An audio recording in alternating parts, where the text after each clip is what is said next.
the organization of human life, its systems of communication and systems of control are extended more and more and more in just the same way, for example, that by assimilating the minerals out of the soil and the rays out of the sunlight, a plant like a fern grows and grows and grows and extends its form. And in this way, its organization prevails. Now then, you see, if you take this task of what we call the conquest of nature, the task of making order victorious over chaos or randomness, if you take this seriously, you will look upon it as warfare. And you will firmly believe that the most urgent thing that there possibly can be is to make order prevail over randomness, to make good prevail over evil, to make life prevail over death. And we find that when we are in a contest of this kind, a serious warfare game of this kind, and we take it seriously, we are involved in it in a very deep and bitter sense.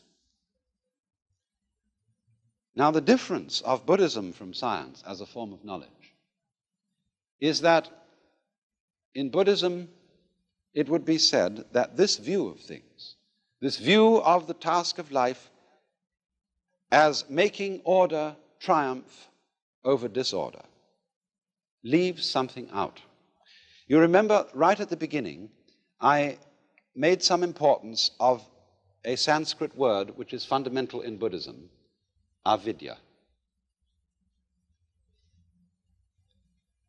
Avidya, which meant, means non, vidya, knowing.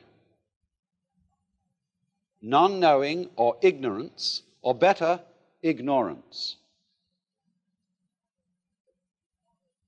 Ignorance, in other words, leaving something out of account. And I want to use a familiar illustration to show in what way we ignore. You see here a figure which is apparently, as you look at it, two faces in profile about to kiss each other.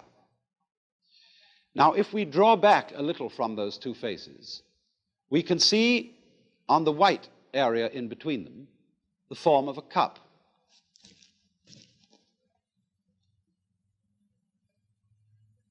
But the interesting thing about this is that as you look at it, you will either be able to see the form of the cup or the form of the two faces in profile, as it were, about to kiss each other. You can alternate them between them very rapidly, but you will not be able to see them both that way at the same time.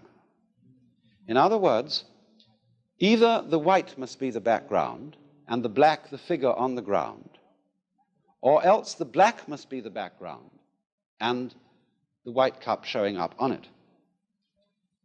And so in this way, we are unable to see, really, we can think it. After a while, we can get accustomed to the idea that the figure and the ground, the black and the white, are mutually necessary to each other. In that figure that I showed you, you could say both the cup with the stem and the two faces are there. But our ideas about them, our concepts, are mutually exclusive, and we cannot see them both at the same time. And in the same way, in this figure that I drew, we either see the sawn-off stumps or the bear claws. It's difficult to see this figure both ways at the same time. And so, also, just as we see one and not the other, so we identify ourselves. After all, when you're looking at the white figure in that illustration, which is the cup, you, as it were, identify with the cup. When you look at the two faces, you identify with the profile. So in the same way, when we experience the world around us, we identify with the subject, the knower. We don't identify with what we see. But as a matter of fact, if there is nothing seen, there is no experience of a seer. If there is no seer, there is no experience of anything seen. They both go together in the same way as the black and the white. And this idea that the yes and the no, the black and the white, the inside of a class, say we draw a square as representing fundamentally the idea of class. I can't have a square which doesn't have both inside and outside. They go together. And in Buddhism, this going together is called shunya. Although this is often translated void, it means that the inside of the square cannot exist, is void without the outside, the subject without the object, the black without the white. And this, of course, is represented in this fundamental Chinese figure of the yang, or the positive principle, and the yin, or the negative principle, like two fishes, constantly circulating, going round and round and round and round in the alternations of life.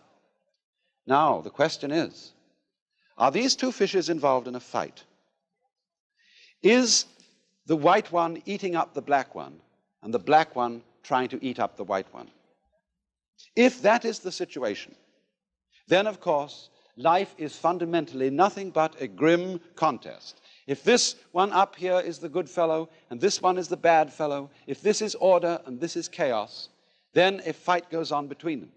And that's largely the way in which our technology has interpreted man's situation as against nature. This is man, the white, the good fellow. This is nature, the dark, the bad fellow. And the white one has got to eat him up.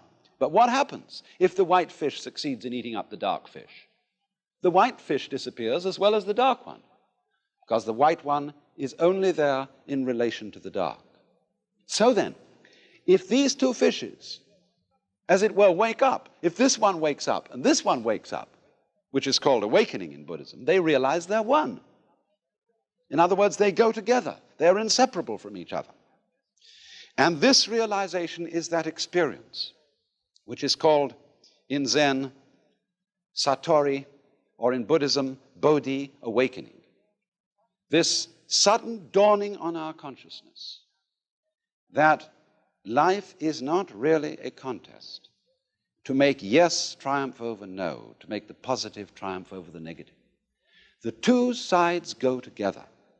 And then one sees, in this strange way, that underlying all that is negative in the world, all that is in a way painful and evil, there is a kind of necessity to it.